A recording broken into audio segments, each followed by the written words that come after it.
Hello，大家好，歡迎大家翻到嚟紙上談機呢個 channel，我係 No。咁今日繼續嚟到電腦101系列嘅第7集啊。咁我哋今集咧就會講到呢個儲存裝置 SSD 呢個部分先嘅。咁 HDD 咧就會留翻下集再講。咁我哋平時電腦咧就會有分3大類嘅儲存裝置，咁分別就係 M.2 SSD、SATA SSD 同埋 SATA 嘅 HDD。咁我哋一砌新機咧，就會一定建議你用翻呢個 M.2 SSD 先嘅。咁佢嘅原因就係一嚟比較細啦，二嚟佢嘅性能係比較快嘅。咁以前嘅電腦就會用翻呢個 SATA SSD 去做呢個 boot drive，因為以前可能冇 M.2 啦，而且比 M.2 有都好都比較貴嘅。咁另外甚至再舊啲嘅電腦咧，就會係 SSD 都唔會用嘅。咁直接用 HDD 去開機噶啦，咁就係以前嗰啲成日開幾分鐘先至入到去 Windows 嗰啲機，就係可能唔係用緊 SSD 去開啦。咁喺呢3種嘅儲存裝置入面呢，我哋可以再濃縮變成2類嘅儲存裝置，就係 SSD 同埋 HDD 呢兩個部分。咁我哋今集呢，就係講話會淨係講啲 SSD 先嘅。咁 SSD 全名就係 Solid State Drive 啦，就係固態硬碟啊。我哋平時見得最多咧就係上面呢兩種，就係頭先講過嘅 M.2 同埋右手邊嘅 SATA。咁除咗啲 M.2 同埋 SATA 嘅 SSD 之外咧，我哋亦都有呢個 PCIe SSD。咁就而呢個 PCIe SSD 可能係純粹用一個 adapter 嘅方式出現嘅啫。咁我哋另外仲有呢個 U.2 同埋 U.3 嘅 SSD。不過咧，呢兩樣嘢都我哋普通人咧會係比較少用嘅，通常係啲高端嘅用家或者係企業先會用到呢啲 SSD 嘅啫。咁所以呢度純粹係提及一下，俾大家知道呢樣嘢係存在咁樣樣。平時大家揀 SSD，如果唔係好熟電腦嘅話，就可能淨係揾翻佢哋嘅牌子啦、型號啦、佢哋嘅容量啦，同埋佢哋有個速度嘅。咁其實仲有好多資訊，大家未必可能明白。究竟係發生緊啲咩事？就好似呢一堆資訊咁樣樣，究竟咩係2280啊、PCIe Gen 5啊、MLC、TLC 啊、WTBW 呢啲係咩嚟嘅咧？咁我哋逐個逐個去講啦。咁首先我哋平時見到呢個2280 M.2 就係講佢個長 size，咁2.5吋 SATA 咧亦都係佢嘅 size 嚟嘅。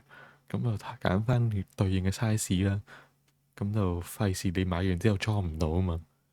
咁另外就係呢個 PCIe Gen 5 NVMe 同埋嘅 SATA 3，就係講緊佢個傳輸界面嘅 generation。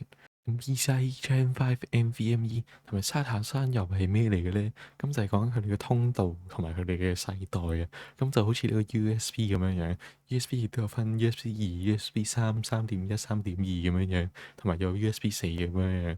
咁就佢哋有唔同嘅速度啦。咁你越高越新嘅，咁咪行得越快咯。理論上啦，咁亦都有呢個 DRAM 啦。咁我特登用紅色嘅，就係因為佢係一個好重要嘅因素嚟嘅。咁我陣間會再講啦。咁跟住就係 TLC 同埋 MLC 咧，我亦都會再講嘅。然後 TBW 就係 Terabyte Return，咁就係同壽命有關啦。咁我亦都會之後再講。咁呢個紅色框框咧，就係講緊呢隻 M.2 SSD 嘅金手指界面啦。咁你安裝方法咧，就係睇翻你嘅主機版嘅說明書，揾翻對應嘅插口安裝落去，咁就其實就搞掂咗噶啦。個安裝過程，咁就千祈唔好大力出奇蹟，亦都唔睇清楚對應翻揾翻對應嘅金手指。你見到呢個金手指入面有個位突然間係凹咗嘅，咁就跟翻嗰個位去插翻佢。咁就如果個位唔啱咧，就唔好夾硬插啦。如果唔係，你會整壞隻 SSD 同埋整壞你嘅主機板嘅。咁一張 SSD 咧就可以分做兩個或者3個區域嘅。咁呢幅圖為例咧，就分咗3個區域啦。咁 SATA 嘅 SSD 都係差唔多原理嘅啫，係個佈局有少少唔同。咁第一樣就係呢個控制器先啦，就係個 controller。咁其實咧佢就係 SSD 嘅自己一個比較細規模嘅 CPU。咁跟住就係佢哋嘅 NAND flash，就係佢哋真係啲 data 擺喺嘅地方。咁另外佢哋仲有個 DRAM 嘅，佢呢個 model 入面。咁 DRAM 嘅作用就係擺資料啦，作為一個緩衝啦。咁你啲資料咧就會係首先由個佢哋個 controller 接收咗，然後 send 入去個 DRAM，然後由 DRAM 再搬入去個 NAND flash 嗰度。咁你通常呢類 SSD 我哋叫佢有 DRAM SSD，咁就通常係啲旗艦啊或者高階 SSD 先會有嘅啫，咁就唔係個個都會有嘅。咁就記得要 check 翻你個 product page 係揾翻佢有冇 DRAM 啦。咁如果冇 DRAM 嘅咧，咁佢純粹係 skip 咗啲 DRAM 嗰部分嘅啫，就直接將啲 data send 翻去 NAND flash 嗰度。咁冇 DRAM 咧，就可能佢會純粹用翻你嘅系統記憶體去做緩衝啦。咁通常咧，我哋呢啲會叫做 DRAM-less SSD，通常就係中低階 SSD 先會見到嘅。咁基本上就 SSD 就淨係分咗 DRAM-less 同埋有 DRAM 嘅 SSD 呢兩種嘅啫。咁 DRAM 喺 SSD 裏面用咩？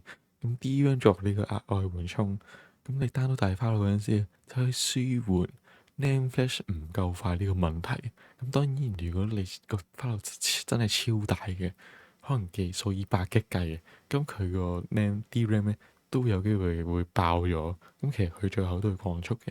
咁但係至少呢個現象會延遲發生咗。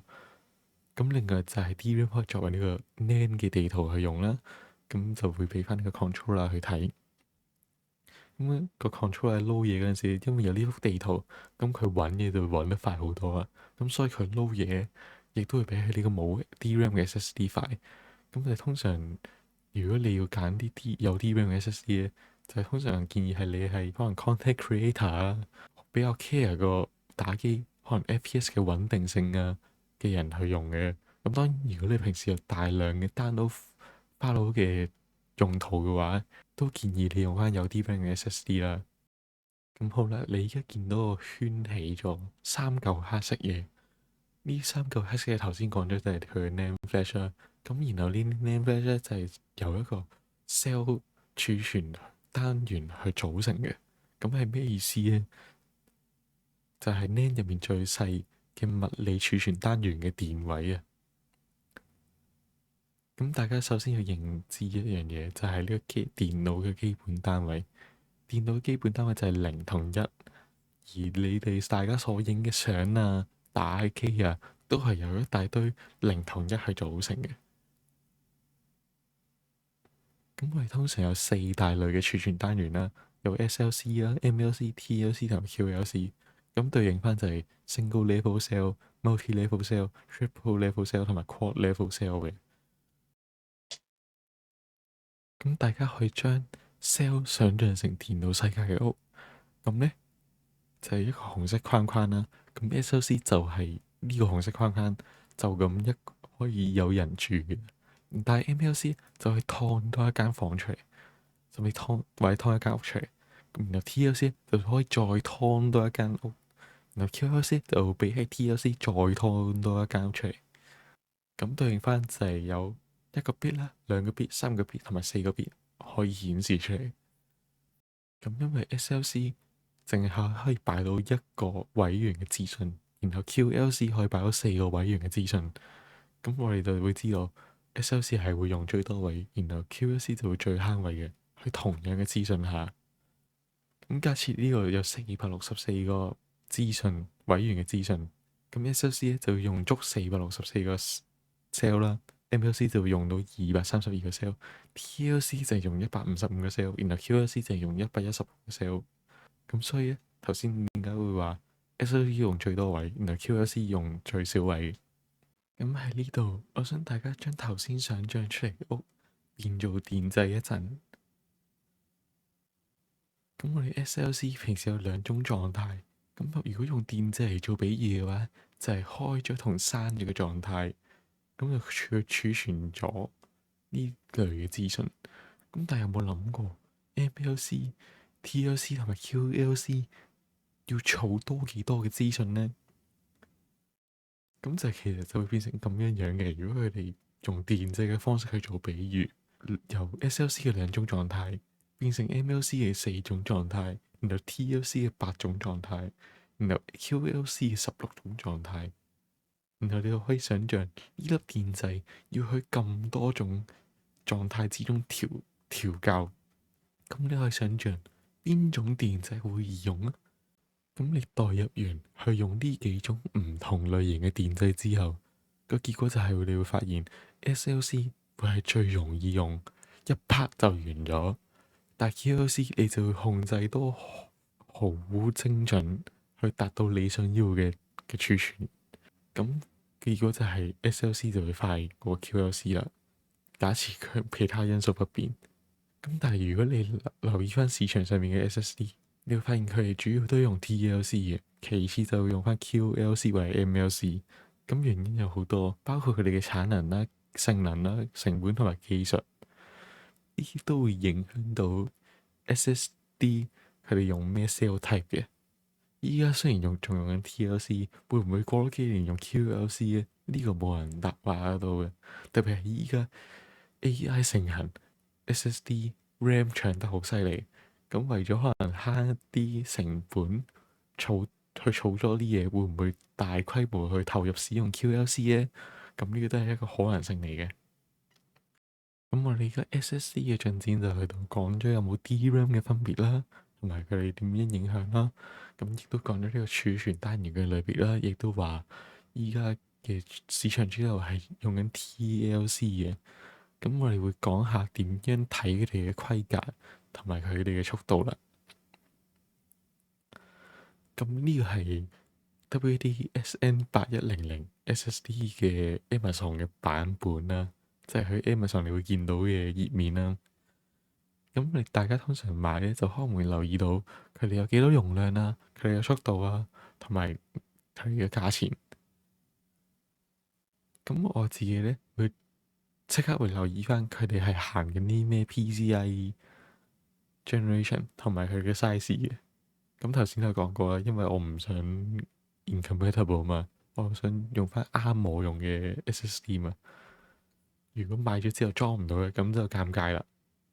咁首先就係呢個 M.2 2280啦，咁就係講緊就係講緊佢嘅闊度，長度就係80mm。咁咧佢又有好多唔同 size 嘅。我哋依度台機最常見咧就係2280呢個 size 啦。咁但係咧，可能你一啲掌機咧會用翻呢個230或者240呢個 size 嘅。咁通常呢類型咧就會係一啲 DRAM-less 嘅 SSD。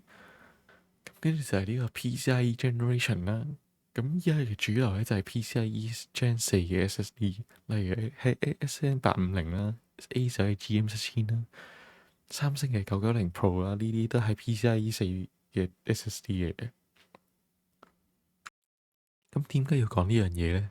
因為你要夾翻你個 CPU 同埋你個主機板去發揮你隻 SSD 嘅性能。如果你係用 PCIe Gen 4嘅 CPU 加配翻呢個 PCIe Gen 4嘅主機板，但係你用嘅 SSD 係 PCIe Gen 5嘅，咁其實你個 SSD 最終都係行緊 PCIe Gen 4嘅速度嘅啫。咁其實你買緊啲你唔會用等嘅嘢。咁同一道理，你用緊 PCIe 3嘅 CPU、PCIe 3嘅主機板，然後 PCIe 5嘅 SSD，佢亦都會降速去到 PCIe Gen 3嘅啫。就算你話調翻轉，用翻 PCIe Gen 5嘅 CPU、PCIe Gen 5嘅主機板，然後配係 PCIe Gen 3嘅 SSD，咁你其實最後咧都係行緊 PCIe Gen 3嘅啫。咁你就會有個性能損失喺度啦，因為大家都唔係最快啊嘛。咁當然頭先都講過，而家主流係 PCIe Gen 4嘅，因為 PCIe Gen 5嚟講咧，好少會有 software 會真係用得盡佢嗰個速度。通常係可能你剪片先會用到嘅啫。咁依家講下點樣睇呢個 SSD 嘅速度。大家揀 SSD 可能都係睇緊呢個14900 MB/s，就咁呢個 title 會有嘅速度啦。咁其實呢個就係 sequential read 嘅嘢，就係連續讀寫速度。咁但係通常我就唔會建議大家睇呢個數字嘅。點解呢？大家要想像翻先，你而家坐緊可能巴士啊、飛機啊呢啲大量座位嘅交通工具，然後你可以想像成呢啲交通工具咧，就係嗰隻 SSD 個 NAND flash 啦。咁佢有好多個位，然後大家想像兩種情景。情景 A 就係順住啲座位去坐，情景 B 就係啲人揾翻自己對應嘅位，然後但係冇按順序去坐。究竟你搭巴士、搭飛機、搭地鐵會係用緊邊種方式去上車嘅咧？大家會係用 B 去上車嘅嘛？B 嘅模式去上車嘅嘛，唔係用 A 嘅嘛。但係個問題就係佢頭先講嘅連續讀寫係其實講緊 A 呢樣嘢喎。連續讀取同埋寫入速度都係講緊 A。我哋平時做真係行動嘅模式先係 B 嚟噶嘛。咁然後 B 係叫咩咧？就叫隨機讀取同埋隨機寫入速度啦。咁佢就叫 IOPS、IOPS 或者 Input Output Per Second 咁樣樣。所以通常咧，我哋就唔會睇呢個連續讀取或者寫入速度，而係睇呢個隨機讀取同埋寫入速度。咁補充多少少啦，空間使用都點樣影響佢嘅速度呢？咁大家要將頭先講嘅比喻嗰間屋又要再攞翻出嚟啦。係，咁你可以想象，你新買一隻 SSD 翻嚟，間屋本身冇乜嘢嘅，可能淨係得張床咁樣樣。咁隨住你時間用耐咗，你如果塞爆咗佢，塞到上天花板，成屋雜物，成屋家私。然後佢而家叫俾佢任務你翻返去張床度瞓覺喎，咁你點行呢？你會發現你行到都好，你會好難嘅。